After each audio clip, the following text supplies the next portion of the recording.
Hello and welcome to the Data Privacy Lawyer. It's Funmi speaking behind the camera. Today we're going to be reviewing an AI policy that has been drafted by Dun & Bradstreet.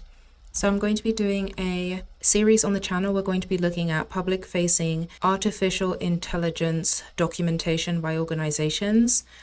Today's company is Dun & Bradstreet Inc. So this AI policy statement was issued by Dun & Bradstreet, last updated November the 12th, 2024. So it's a little bit over a year at this point. So we're going to be taking a look at this because artificial intelligence has an overlap with data protection. Sometimes some of the AI tools that are utilized by organizations process personal data in some capacity, whether it's obtaining information on users who are accessing the platform, or it's producing outputs that contain personal data, or training their AI tools with personal data. So there's a number of different ways in which AI tools can interact with personal data, which is why I thought it would be useful to review what types of representations organizations are making about the use of artificial intelligence. And going into the future, I presume that more and more organizations are going to be issuing either AI statements on their public-facing websites or information AI notices on their website, because they are going to be integrating artificial intelligence into existing processes. So without further ado, we're going to take a look at this system. This policy, we're going to be taking a look at this statement. This policy sets the floor for use of artificial intelligence systems at Dun & Bradstreet, including the use of AI systems to perform or assist in the performance of any work-related activities.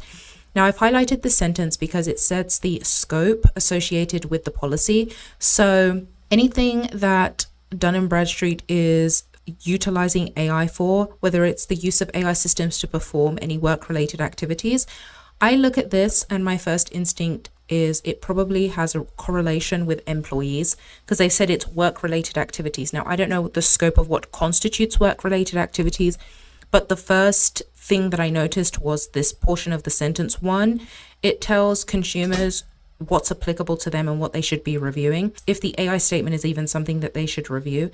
And then secondly, the fact that it's being used for work-related activities gives me an inclination that there may be the personal data of employees in scope. So it applies to interaction with, development or implementation of AI systems within Dun & Bradstreet. It covers all technologies that are or rely on AI systems. Now, something I would be asking if Dun & Bradstreet was my client is, I need to know a list of all of the technologies that rely on AI systems, because whenever a privacy lawyer drafts these AI statements, they look at everything that's happening within the organization based on the scope that's set within the policy. This is a very important piece of this statement because it outlines what type of questions a privacy lawyer may have.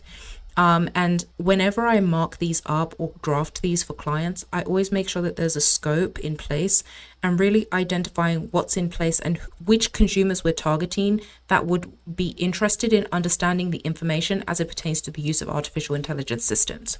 Okay. When an applicable law, rule, regulation, or contractual obligation or other Dun & Bradstreet policy requires a higher standard, will follow the requirements of that law, rule, regulation, contract, or Dun & Bradstreet policy.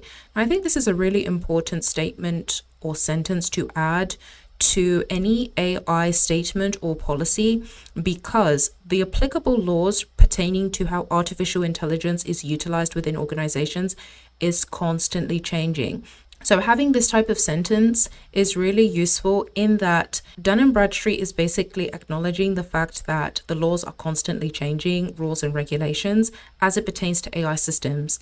And we know that to be true because even in 2024 and 2025, there has been the enactment of different AI legislation globally that affects how an organization, I presume Dun & Bradstreet is national at least, but if it does have operations in the European Union or in other geographies, then the influence of those standards globally, we can see that here. So there's a lot of information that's missing as far as I'm concerned as a consumer of this AI statement. I can only give an opinion and give my insight based on my work in this field on what I presume is going on in the mind of these statements being drafted.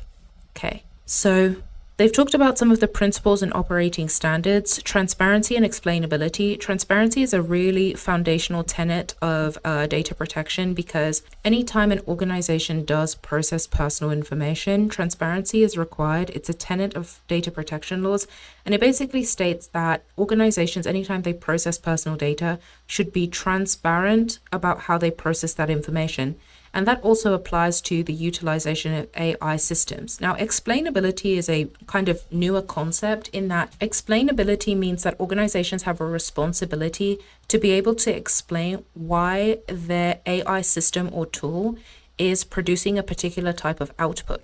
And that's particularly important if an organization is going to be training its tool using personal data. Okay, privacy and confidentiality. I had mentioned at the beginning of this review that privacy inevitably works hand in hand with artificial intelligence because in some respect and in some facet of utilizing an AI tool, personal data will be processed. Now, we've talked a lot about what constitutes personal data and what constitutes processing. And the traditional understanding of what constitutes personal data for most people is name and email address. But outside of that, any type of identifier that can identify an individual constitutes personal data. And that's really important for organizations to understand when utilizing artificial intelligence, whether it is to train their model or output that could be produced. Now, one missing factor that we don't have for this AI policy statement is we're not entirely sure what types of technologies are covered. They've just put a generic statement here saying it covers all technologies that rely on AI systems. A question that a privacy counsel like myself would be interested in understanding is which technologies are in scope of this statement, because we talked about transparency before. Being transparent about how those technologies process personal data is going to be something that consumers would want to know. We manage privacy and confidentiality risks associated with AI systems by following these standards. It seems like they have a privacy and personal data protection policy statement. This particular review is on the AI statement, and we're going to be doing a number of reviews on AI policies, AI notices, and things like that because of the intersection with data protection. So they've referenced 2 additional documents that consumers can review, which I think is really good. And then again, let's talk a little bit about data security. Based on how the technologies are continuing to grow, there's going to be an overlap between privacy, security, and artificial intelligence. And many of the data protection laws require or have obligations on organizations that are controllers, meaning they determine the means and purpose of processing. A lot of the data protection laws require companies to have technical and organizational security measures, of which data security constitutes those measures. So we can see here that Dun & Bradstreet articulate that they utilize security by design to develop, procure, and develop AI systems with safeguards to protect users' data, and I presume this includes personal data, and functionality that are designed to withstand and recover from vulnerabilities, threats, unexpected changes, and risks. Okay. All right, so I think that this is just a short statement. I think it's a really good starting point. Depending on how Dun & Bradstreet is going to continue to utilize AI systems will influence the updates that are going to be made to this AI policy statement in the future. Now, I don't know, a lot of organizations are at the beginning phases of rolling out artificial intelligence, and I presume that's why this is only 2 pages.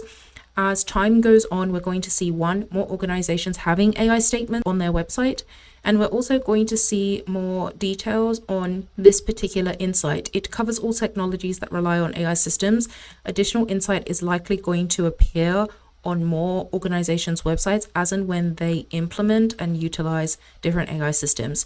So I really hope you enjoyed this particular review of this AI policy statement. If you have any questions, leave a comment below and I will see you in a different video.